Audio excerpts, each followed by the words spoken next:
नमस्कार दर्शकों साथियों, मैं हूं शशि शर्मा। आप देख रहे हैं दबंग खबरें। आज हम मनपा मुख्यालय में मौजूद हैं। दर्शकों, आज आपको शहर के ऐसे ज्वलंत मुद्दे से रूबरू कराने जा रहे हैं। ये मामला जुड़ा है विधायक प्रताप सरनाईक से, जिन्होंने महज अपने विहंग प्रोजेक्ट के लिए सैकड़ों पेड़ों की बलि ले ली। बड़े नाटकीय अंदाज में उन्होंने महानगर पालिका से पेड़ों को काटने की अनुमति मांगी और महानगर पालिका ने भी 96 पेड़ों को काटने के लिए पेपरों में जाहिरात दिया ताकि लोगों को पता चले। लेकिन उसके पहले ही सैकड़ों पेड़ उस प्रोजेक्ट के लिए काट चुके थे। वो मीरा भाईंदर में पर्यावरण प्रेमियों ने उसका काफी विरोध जताया और पूरे शहर में इसका विरोध हुआ। आइए जानते हैं, हमारे बीच होप फाउंडेशन के और कुछ पर्यावरण प्रेमी हैं जिन्होंने मीरा रोड स्टेशन के बाहर हस्ताक्षर अभियान चलाया था, शिकायतें दर्ज कराई थी और आज उनकी हेयरिंग थी मनपा मुख्यालय में। आइए जानते हैं क्या प्रकाश डालेंगे। मेरा कहना बस इतना है सर कि वो 96 पेड़ों के लिए जो महानगर पालिका ने नोटिस जारी किया है उसको रद्द किया जाए। इस तरह की कोई भी कार्रवाई ना की जाए उस जगह में।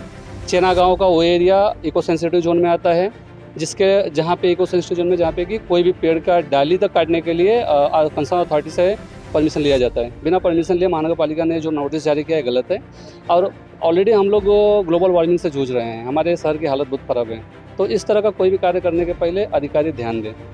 साहिल जी, आपने सिग्नेचर अभियान चलाया था मीरा रोड स्टेशन के बाहर और सैकड़ों लोगों ने, हजारों लोगों ने वहाँ सिग्नेचर दिए थे। पर्यावरण जो प्रेमी थे, कहीं ना कहीं शहर में इसके विरोध की जो स्वर फूट रहे हैं लगातार। लेकिन आज उस एवज में आपकी हेयरिंग थी, तो क्या हुआ हेयरिंग में?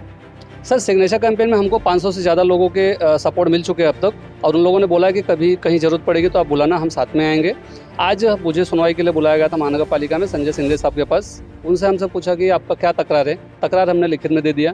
मेरा तकरार बस इतना है कि इको सेंसिटिव जोन में इको सेंसिटिव जोन में पेड़ काटने के लिए नोटिस कैसे जारी किया गया और कंसर्न अथॉरिटी से इन्होंने परमिशन लिया या नहीं। और दूसरी चीज़, जो सीसी कॉपी 2020 की है वो सीसी 1 साल के लिए वैलिड थी। अगर वो रद्द हो चुकी है तो सीसी कॉपी रिन्यू नहीं किया है कंसर्न बिल्डर ने, जो भी हो उनका।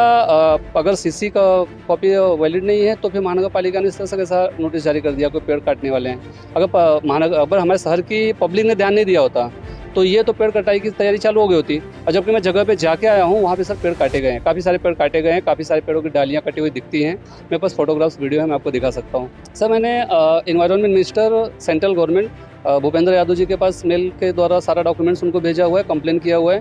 मैंने आदित्य ठाकरे जी को मेल किया हुआ है, सीएम ऑफिस महाराष्ट्र सीएम को भी किया हुआ है, महानगर पालिका में एमबीएमसी को भी किया है, हमारी महापौर मैडम को, उप महापौर सर को, इन सबको मैंने रिटन लेटर दिया हुआ है।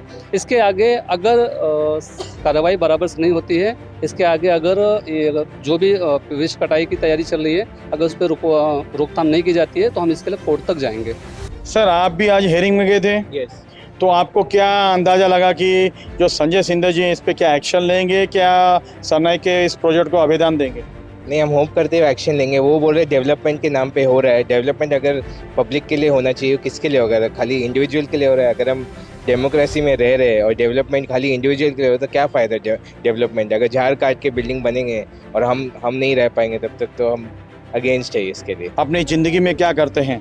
मैं एक इंजीनियर हूँ, इलेक्ट्रिकल इंजीनियर हूँ। मैं बोरेली में रहता हूँ। मैं नदियों के लिए लड़ रहा हूँ और मैं इन्वायरमेंट के लिए भी अभी लड़ रहा हूँ। तो पहले स्टार्ट किया था 4 नदी के लिए बोरेली से। अभी मैं MMRDA से बाहर, अभी मीरा रोड में देखा इतना प्रॉब्लम हो रहा है। अभी वो ब्रिज भी बना रहे, मैनग्रोव्स भी चले जाएंगे मीरा रोड। गोराई के लिए ब्रिज बना रहे, बोलते दही से टोल नाका का ट्रैफिक मीरा रोड के ब्रिज से ठीक हो जाएगा। अभी पता नहीं क्या होगा। सर, मैं आपसे पूछना चाहता हूँ, शहर जो विकास करना पड़ता है तो कई वृक्षों को काटना ही पड़ता है और मैंग्रोव्स को भी निकालना पड़ता है। ऐसे सेंट्रल गवर्नमेंट की स्कीम भी है, तो कहीं ना कहीं आप विकास नहीं चाहते हैं? नहीं, हम बैलेंस होना चाहिए। विकास ऐसा नहीं है कि अगर क्लाइमेट चेंज देगा विकास होता रहेगा और हम टेम्परेचर्स अभी देख रहे, इतनी गर्मी हो गई बॉम्बे में, ये बेरेबल नहीं है डेवलपमेंट के नाम पे।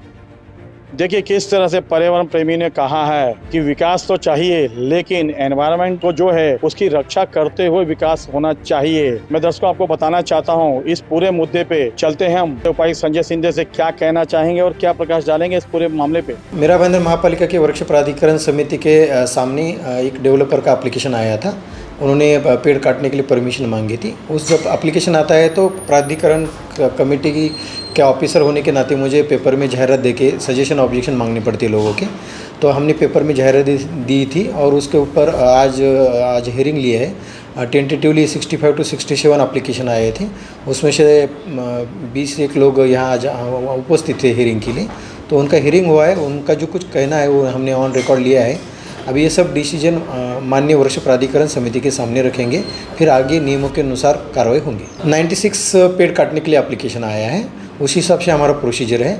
लेकिन बीच में कुछ पेड़ किसी ने तो काटा, ऐसा हमारे पास ऑब्जेक्शन आया था, तो हमने उनको नोटिस भी दिए हैं। उपायुक्त संजय सिंधे ने शहर में चल रही तरह तरह की चर्चाओं पे पूर्ण विराम लगाते हुए बड़े ही सटीक तरीके में कहा है कि जो भी जांच कमेटी निर्णय लेंगी उसी के तहत फैसला दिया जाएगा। हमारा फर्ज है, अगर हमारे पास कोई आवेदन आता है तो हमारा काम है कानून के दायरे में रहते हुए सारे काम करना, और उसी के तहत हमने विज्ञापन दिया था कि 96 पेड़ों की कटाई करने का, और आगे भी जांच के दौरान अगर सही पाया गया कि पेड़ों को काटना है या नहीं काटना है, जांच कमेटी डिसाइड करेंगे, उसी के बाद निर्णय लिया जाएगा। लेकिन जो भी निर्णय होगा वो कानून के दायरे में होगा। बहुत ही सटीक जवाब दिया है उन्होंने। लेकिन दर्शकों मैं आपको बताना चाहता हूँ, जितने ही सटीक लहजे में संजय सिंधे ने जवाब दिया है, उतने ही कहीं सटीक हमारे मनपा आयुक्त दिलीप ढोले हैं। वो भी नहीं चाहते हैं कि शहर में विवाद फैले और शहर में तरह तरह की चर्चाएं हो और मनपा उसमें बदनाम हो। कहीं ना कहीं बड़े ही पॉजिटिव सोच रखते हैं हमारे मनपा आयुक्त। विधायक प्रताप सरनाईक ने जिस तरह से अधिवेशन में पर्यावरण का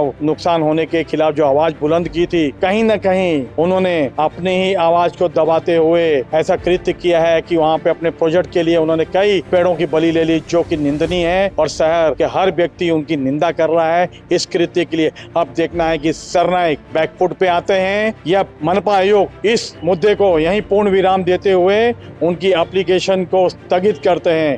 कैमरामैन प्रभात मेहने के साथ शशि शर्मा।